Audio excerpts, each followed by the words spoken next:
Real talk, real talk, real talk, real talk with Tim McGee. Welcome to another episode of Real Talk with Tim McGee. Today I want to talk about the aftermath of the Capitol Hill rioters. It's been a little bit over 3 weeks now since these insurrections stormed the Capitol and committed so many crimes. I mean, we've seen so many of it with our own eyes, comparing it to the backdrop of all the crimes we've seen that were committed during the George Floyd protests, or crimes that were not committed and yet they were still charged egregiously. But what's alarming about this is that I've been paying attention to the aftermath.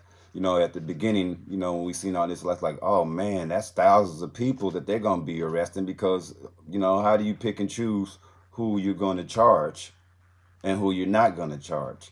And so they have 140,000 images, which right, because they should have images of everyone on every side of the Capitol to enter that building. So that means you should have 140,000 charges, right?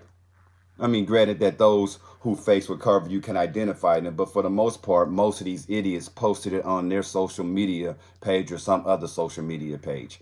So they have the images to charge majority of them, but yet there's only today 400 open arrests charges, and only like 100 and something has actually been apprehended. Now, if this was a Black Lives rally, a Black Lives Matter rally, there would have been a lot more people arrested and people who we know didn't deserve to be arrested. But in this case, that's not the case. If you look at most of the people, what they're charged with bullshit ass misdemeanors. Even some of the people that did the most egregious things, they're charged with misdemeanors, in trespassing, entering illegally, all this bullshit.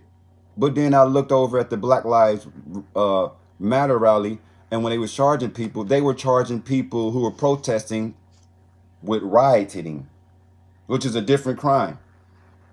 I ain't seen none of them motherfuckers, maybe a couple, depending on the states, but for the most part, majority's federal charges is misdemeanor ass charges. But the other people, the Black Lives Matter rally, where they throwing bottles or burning cars, they got charged with felony riot. And that's bullshit. Most of these people are being let out. You got the one girl who stole the laptop. She's on house fucking arrest. House arrest. You got the one guy who had the bull horns and the little fur that was yelling like a crazy ass caveman in the Capitol chambers.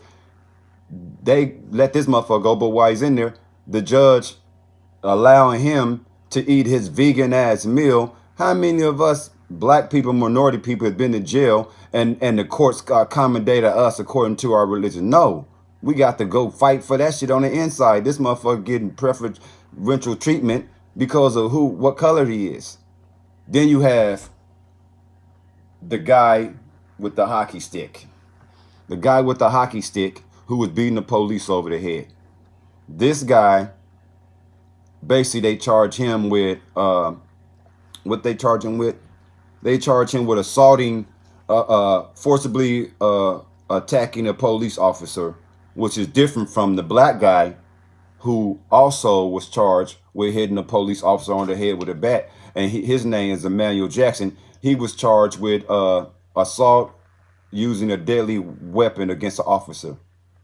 Two different charges, but the same thing. One was beating him with a hockey stick, and the other one was using the bat. But they're trying to make these two different charges. Then you have the guy who tased a police officer, and he had a heart attack. He didn't even get charged with assaulting the police officer. He got charged with some other bullshit. Then you have the guys with zip ties and all these guys getting charged with entering illegally and all this other shit. Misdemeanors. Most of the charges handed out are misdemeanors.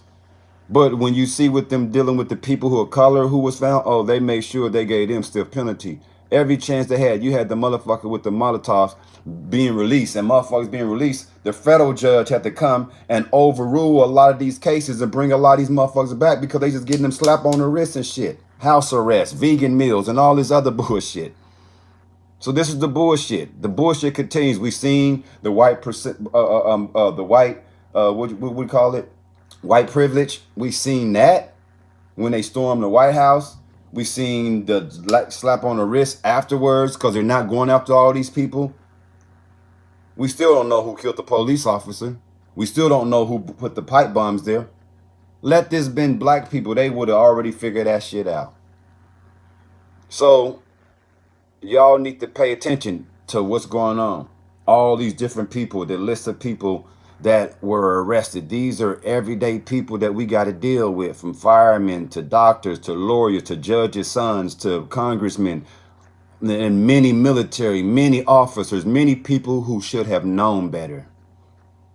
Many people who are supposed to uphold the law, and now they're here breaking the law, and now they're getting a slap on the wrist, which is more slap in the face to all the other Americans who see the double standards of how they treat our citizens.